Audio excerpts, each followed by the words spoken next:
Bonjour, Olivier Relier sur sa chaîne de morphopsychologie. Nous sommes le dimanche 7 octobre 2018. Je vais vous résumer dans cette vidéo la sémiologie du visage que vous pouvez trouver dans mon livre qui est accessible à l'achat sur mon site internet ou dans les PDF de mon site. Le site c'est morpho-psychologie.com. Comme c'est marqué en haut à gauche, cette sémiologie, évidemment, elle est incontournable à mon sens et elle est à connaître par cœur. Elle n'empêche pas d'autres connaissances, mais dans cette sémiologie, tout est bon, tout est vrai.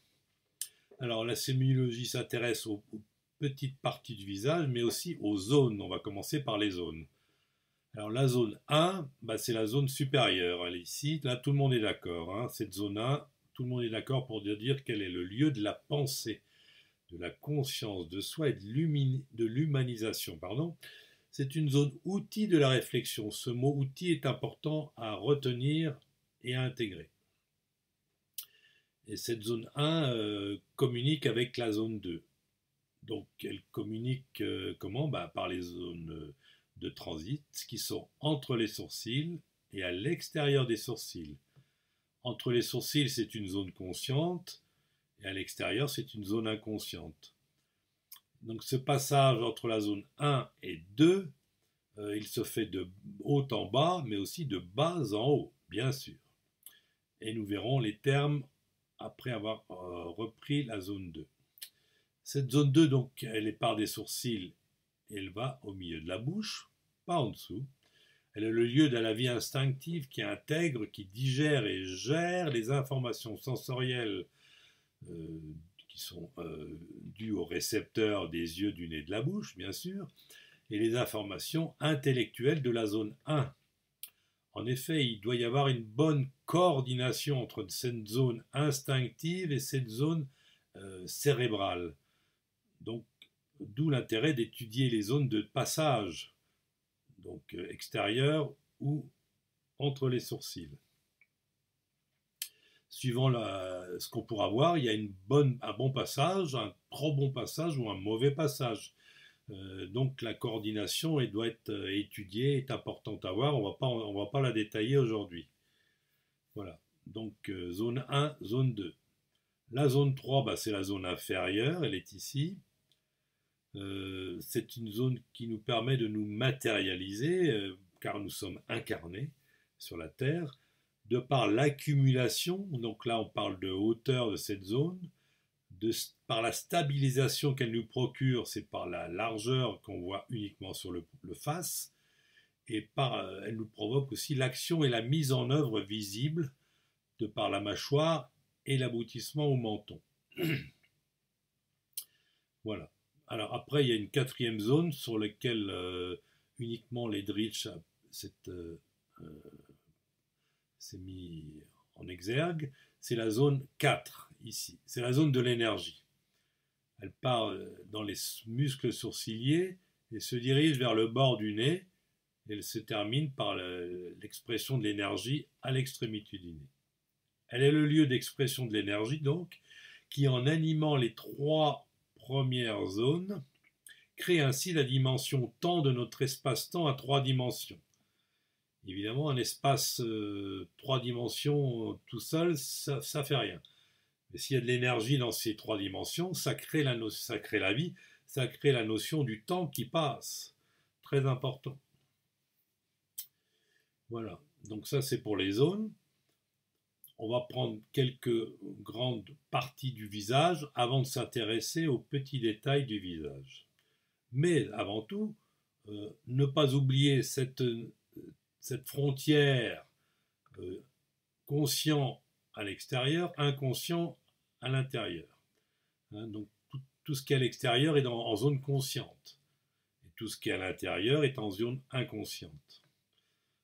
Important, mais bon, on ne s'en sert pas souvent, mais c'est important à savoir. Alors, le front, donc, on l'a un petit peu déjà vu, hein, il est le lieu de l'association, de l'interaction de nos 3 différents types d'intelligence. Hein.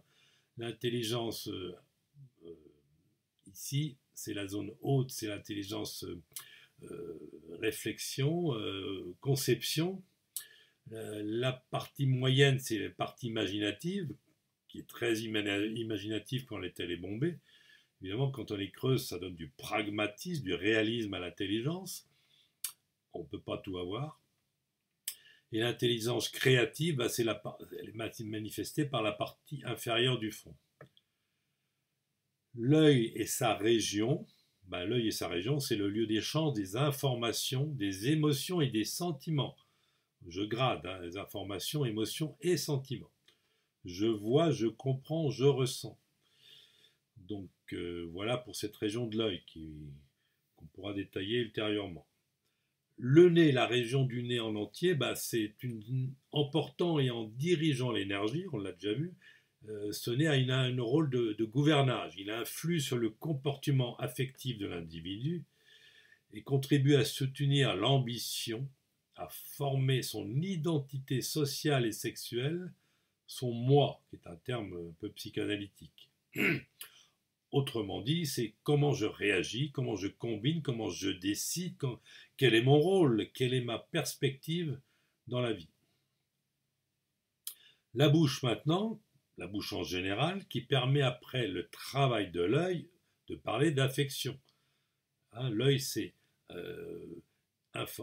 information, émotion, sentiment, et avec la bouche, on arrive au stade de l'affection, de l'affectivité. L'affectivité, c'est l'œil plus la bouche. À travers ces trois différentes fonctions d'intégration de la bouche, d'intégration, de désir, d'ambition et de sociabilité. La bouche, c'est comment je dis vraiment oui à l'autre. Voilà. Alors, on va continuer donc maintenant avec le cou, qui est une courroie de transmission entre le visage et le corps. Le cou va indiquer la nature des manifestations et réactions, respectivement impulsion des idées ou de l'instinct physique de l'individu. Bon, ça veut dire que le cou est une courroie des transmissions. Si elle est large, ben, la transmission est brute, brutale, en force. Si elle est fine, elle est délicate. Voilà, en gros, c'est ça. La mâchoire en elle-même, donc c'est la mâchoire, elle n'inclut pas le menton, mais elle symbolise par sa forme le potentiel constructif concret et matériel en termes de stabilité, ça c'est la largeur de la mâchoire vue de face, d'accumulation, ça c'est la hauteur de la mâchoire, et d'action, ça c'est le profil, c'est la projection de la mâchoire qui se voit avec l'angle de la mâchoire qui est plus ou moins avancé. Autrement dit, le besoin de bâtir des choses, c'est le matérialisme, le délai de mise en œuvre. Alors, d'autre part, dans la mâchoire, on voit le tonus de cette mâchoire. C'est par son enrobement relatif qu'elle peut indiquer la plus ou moins bonne prise en charge personnelle de l'individu sur le terrain. C'est-à-dire réagir en temps réel à toutes les sollicitations personnelles ou extérieures, ou mal réagir et donc se relâcher. C'est ne pas donner suite par moment, ne pas faire face à toute chose, à tout événement. Un tonus, c'est le tonus de la mâchoire. Il peut être bien, bon, mais quand il est trop bon, ça donne un peu d'instabilité aussi. Et donc, comme on en a parlé tout à l'heure, tout a son revers. Hein. Par contre, un tonus délabré, ça sous-entend une personnalité qui a eu un passé difficile et qui a du mal à s'assumer en toutes circonstances. L'oreille, enfin, elle réalise un mur de protection vis-à-vis de l'extérieur. Donc une petite oreille, bon, l'individu est influençable. Mais elle résume aussi symboliquement la nature et la part respective des grandes lignes de la personnalité. C'est surtout l'intellect avec toute la partie supérieure du lobe, et la sociabilité, l'affectivité par la partie moyenne. Le lobe, je n'en tiens moins compte. Voilà. Le tragus, il est là, hein, c'est la vitalité, l'ouverture du tragus, cette zone ici, c'est plus ou moins ouvert, on parle de soi, on est secret ou on n'est pas secret, c'est la parole sur soi-même. Voilà, on a un petit peu fait le tour des des grands termes du visage. Euh, que dire de plus? Maintenant, nous allons prendre les zones, les petites zones une par une, hein. Donc la partie haute du front, on l'a déjà vu, c'est l'intelligence abstraite, la réflexion pure. Ça, il n'y a qu'une dimension. La partie médiane du front, c'est l'intelligence imaginative. Ah ben, c'est le cinéma, c'est deux dimensions, c'est écran plat. Et la partie basse du front, c'est l'intelligence réalisatrice, il y a trois dimensions. Les muscles sourciliers, c'est la source de l'énergie. Ça, on l'a vu dans la zone de l'énergie, bien sûr. L'énergie pranique, comme on peut voir dans certains ouvrages. Les sourcils, eux, c'est la sensibilité énergétique. Comment se manifeste cette énergie? La racine du nez est importante. C'est la philosophie personnelle. Il faut l'étudier sur le profil et le face, sur la largeur, la hauteur et la profondeur. Dans les trois dimensions, on a des signes psychologiques importants à considérer. Le milieu du nez, c'est la gestion des décisions. J'anticipe ou je suis dans l'instant. J'ai un train d'avance ou j'ai un train de retard ou je suis dans l'instant réel. La base du nez, c'est la stabilité des décisions. Un effort a une base large pour pouvoir porter et diriger des projets puissants et dans le temps, il faut quand même une base importante. Le bout du nez, ben, c'est l'impulsion, le contrôle de l'impulsion, plus ou moins, suivant le profil. Sur le face, c'est la puissance d'expression. Bon, on étudiera ça en détail d'autres fois. Les narines, c'est les ailes de l'impulsion. C'est la façon finale d'exprimer cette énergie. Les ailes en V, vous pouvez me croire, il y a de la répartie, hein, ça part vite. L'angle du nostrum, ben là, il est important aussi, c'est le délai d'aboutissement. Quand le nostrum est normal, ben il est à 90 degrés.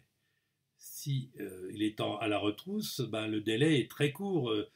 L'énergie s'exprime, mais elle part trop tôt. Il y a de l'immaturité, c'est sûr. Et par contre, quand l'angle est vers le bas, ben, il ne part pas du tout. Elle part en retard.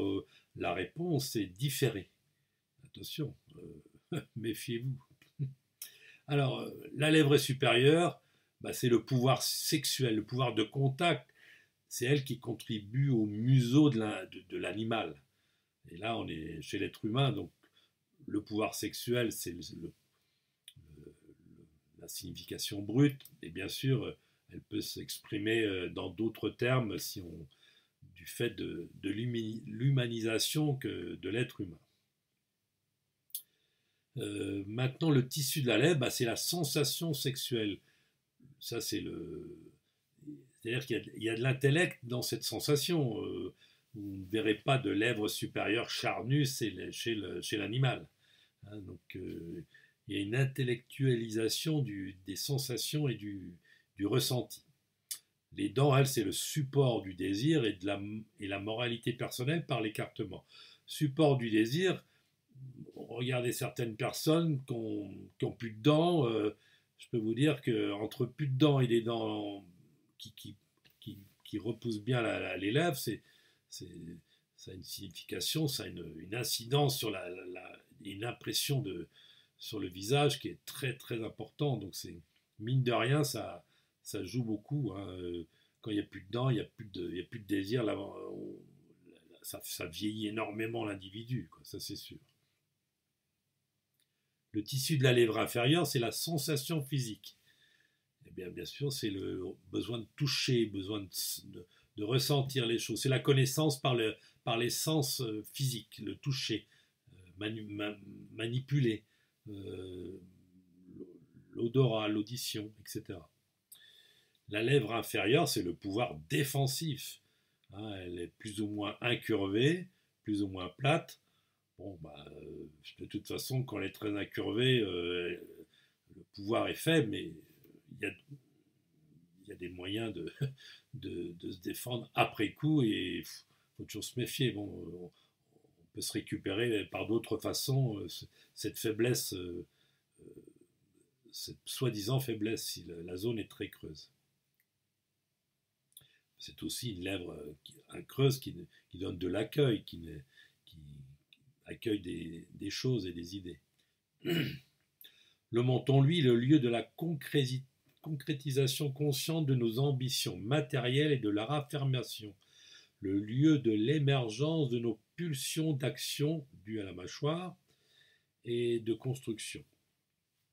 Autrement dit, c'est se placer dans la vie, laisser sa marque, conduire sa vie en la jalonnant, imposer et maintenir ses ambitions de mise en œuvre, chercher la gloire et les honneurs à tout prix. C'est un terme un peu pompeux, mais le menton, la gloire, les honneurs, ça résume un peu les choses. Et donc, ce qu'il faut savoir aussi, c'est que le menton est en alliance avec la bouche. Si vous avez un menton très en retrait, la bouche est en avant. Il y a beaucoup d'arrogance avec une bouche en avant. La joue, elle, c'est l'appui, le soutien de nos actes. Une joue plate, on en fait ce qu'il faut et sans plus. Si elle est ronde, on en fait un peu trop, quitte à être surpris comme un enfant dès qu'il y a un obstacle. Bon, la joue creuse, c'est un petit peu l'inverse, c'est la rébellion aussi. Hein. Voilà. Bien, je crois qu'on a un petit peu fait le tour de notre sémiologie du visage. Voilà, si vous voulez continuer avec moi, il y a d'autres vidéos sur ma chaîne. Je vous remercie et à bientôt.